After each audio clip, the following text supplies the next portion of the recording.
Bonjour, bienvenue dans la vidéo consacrée au chapitre 11 du programme d'histoire de troisième, consacré à femmes et hommes dans la société des années 1950 aux années 1980. Nouveaux enjeux sociaux et culturels, réponses politiques.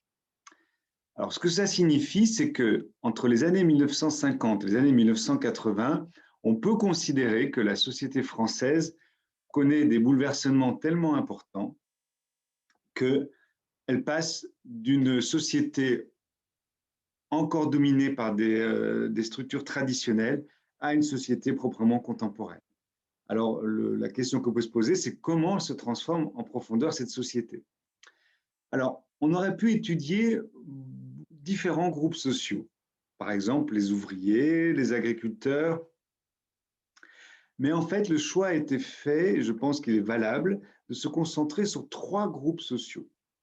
D'abord les femmes, ensuite les immigrés et ensuite les jeunes. Alors, le cadre économique de toute cette période est d'abord particulièrement favorable.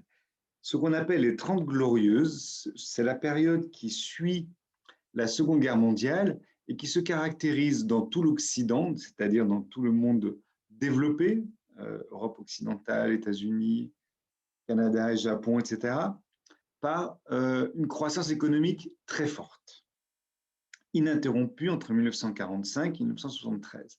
Alors, on peut considérer qu'après 1945, il y a une première étape de reconstruction après la guerre, mais ensuite, la mise en place de ce qu'on a appelé la société de consommation, c'est-à-dire une très forte augmentation de la consommation de biens par les ménages, entraîne en fait une croissance économique forte, c'est-à-dire que de plus en plus de personnes ont accès à des biens et ont accès à des objets et à des services auxquels ils n'avaient pas accès auparavant, et ils sont poussés à y accéder par deux grands secteurs économiques qui vont jouer un rôle, la publicité et le crédit. La publicité, c'est-à-dire la séduction exercée sur les consommateurs par les entreprises, et le crédit, c'est-à-dire la possibilité pour ces consommateurs d'emprunter pour consommer. Donc c'est très important d'avoir à l'esprit ce cadre économique très favorable qui explique aussi cette demande d'émancipation de la part de certains groupes sociaux considérés comme des groupes ou bien minoritaires ou bien dominés. Alors, premier groupe plutôt dominé que minoritaire, c'est celui des femmes. Alors, le droit de vote leur avait été accordé dès 1944, c'est-à-dire par le Conseil national qui se tenait à Alger, en fait. Depuis 1918, l'Assemblée nationale française avait voté en faveur du droit de vote des femmes, mais le Sénat s'y était opposé à chaque fois.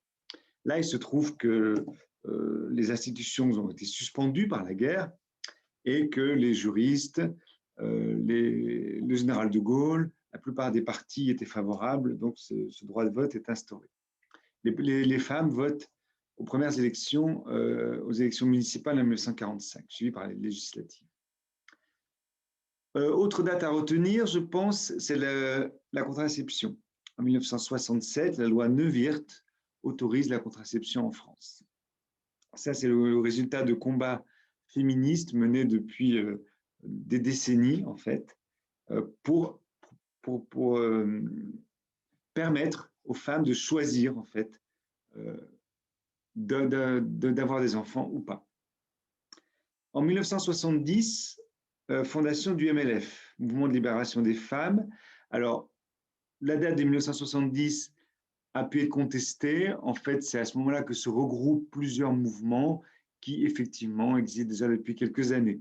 Il serait légitime de retenir 1968, puisqu'en fait, ce mouvement de libération des femmes, qu'on a appelé ensuite mouvement féministe, est en fait à la fois issu de 68 et se pose comme une critique de certaines pratiques des mouvements politiques de 1968, considérés comme reproduisant le patriarcat par un certain nombre de femmes. Et enfin, la dernière date à retenir, donc avec ces 4 dates, je pense que vous avez une bonne idée de l'évolution de la situation des femmes. C'est la loi Veil, bien entendu, de 1975, qui autorise l'interruption volontaire de grossesse et qui a été l'occasion d'affrontements extrêmement violents à l'Assemblée nationale, sur lequel Simone Veil s'est assez longuement expliqué. Voilà. Alors, quelques éléments à rappeler également pour situer bien cette évolution des droits des femmes. Par exemple, le fait que les femmes puissent travailler sans l'autorisation de leur mari, puissent avoir un compte bancaire sans l'autorisation de leur mari, ça aussi, c'est des choses qui n'étaient pas évidentes, qui en fait, ce sont des lois qui ont été votées dans les années 60. Plus récemment, l'accent a été mis sur la question des salaires pour la parité, l'égalité salariale. Récemment également, la question de la parité en politique. Par exemple, aux élections départementales, chaque canton vote pour un binôme, un homme et une femme. L'idée étant d'être assez volontariste pour augmenter la proportion de femmes dans les assemblées. Voilà. Deuxième groupe social qui a une importance de plus en plus grande dans cette période, c'est celui des immigrés. Alors, ces immigrés signifie qui est né à l'étranger de parents étrangers. Donc, l'immigré peut être de nationalité française comme de nationalité étrangère. La question de la nationalité n'intervient pas. Ce qui est important, c'est l'idée du déplacement, c'est-à-dire que la personne vit, travaille dans un pays qui n'est pas son pays de naissance. Alors, la reconstruction d'après la guerre et les 30 Glorieuses ont entraîné un énorme besoin de main-d'œuvre en France. Surtout que rappelons que la France est un pays qui avait connu une forte baisse de la natalité depuis au moins un siècle et qu'en fait, la demande était très importante. Alors, ces immigrés qui viennent en partie des colonies, mais pas seulement, il y a aussi une immigration de voisinage, hein, puis une immigration venant de plusieurs pays méditerranéens. Eh bien, ces immigrés vivent souvent dans des conditions difficiles. Il suffit de citer, puisque, par exemple, les bidonvilles de Nanterre, bidonvilles de Champigny-sur-Marne, où se retrouvaient beaucoup d'Algériens, beaucoup de Portugais.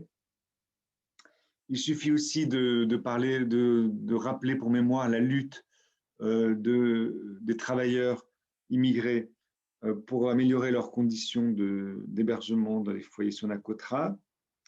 En fait, globalement, c'est une population qui ne bénéficie pas de conditions correctes de vie.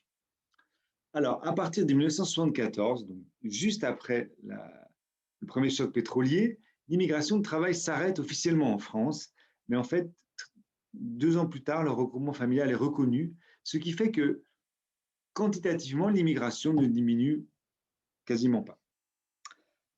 Dans les années 1980, les jeunes issus de l'immigration, qui sont souvent des jeunes de nationalité française, mais issus de l'immigration, dénoncent leurs conditions de vie, ainsi que le racisme et la montée du Front National. En particulier, SOS Racisme est fondé, ce qu'on appelait la Marche des Beurs, qui en fait s'appelait la Marche pour l'égalité. Tous ces mouvements, qui accompagnent d'ailleurs l'arrivée de la gauche au pouvoir, hein, sont des mouvements qui revendiquent des meilleures conditions à tout point de vue et une meilleure reconnaissance de leur dignité des immigrés.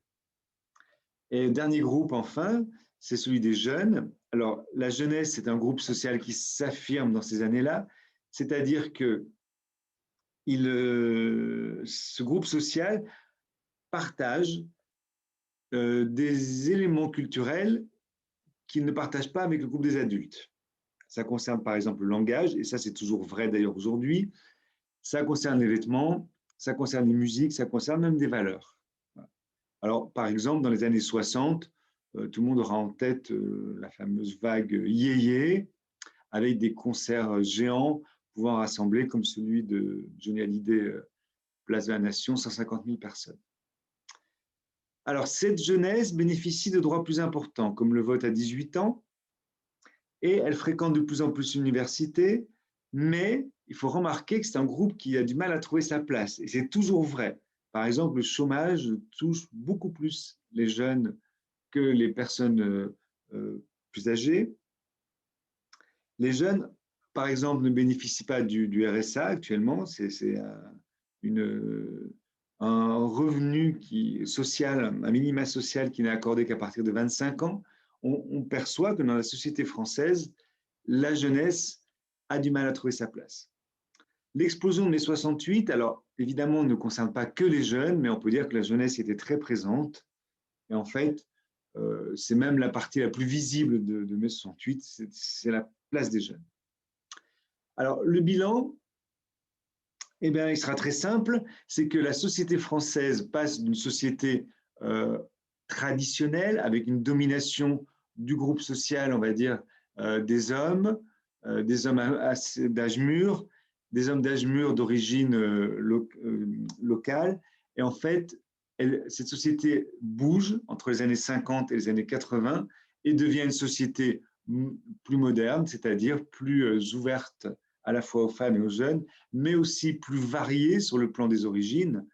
Et le fait que cette société bouge autant a évidemment des répercussions politiques. Hein, et ces répercussions politiques peuvent aller dans le sens d'un développement des idées de progrès, d'universalisme, mais aussi parfois dans le sens opposé d'une sorte de rétractation sur des communautés de base traditionnelles et sur des valeurs traditionnelles, avec par exemple la montée en France du Front National qui s'appelle aujourd'hui Rassemblement National, mais dans les pays voisins, c'est un peu la même situation. Voilà. Donc en fait, on peut dire qu'aujourd'hui, nous vivons dans une société qui de fait est multiculturelle, quoi qu'on en pense, et ce changement d'une société ancienne qui n'aimait pas tellement le crédit, qui n'aimait pas tellement la consommation, qui se méfiait des étrangers, à une société qui pratique de fait l'ouverture aux autres, de fait la consommation et de fait, par exemple, le crédit, eh bien, c'est un changement qui, du point de vue historique, est capital. Voilà. Je vous remercie.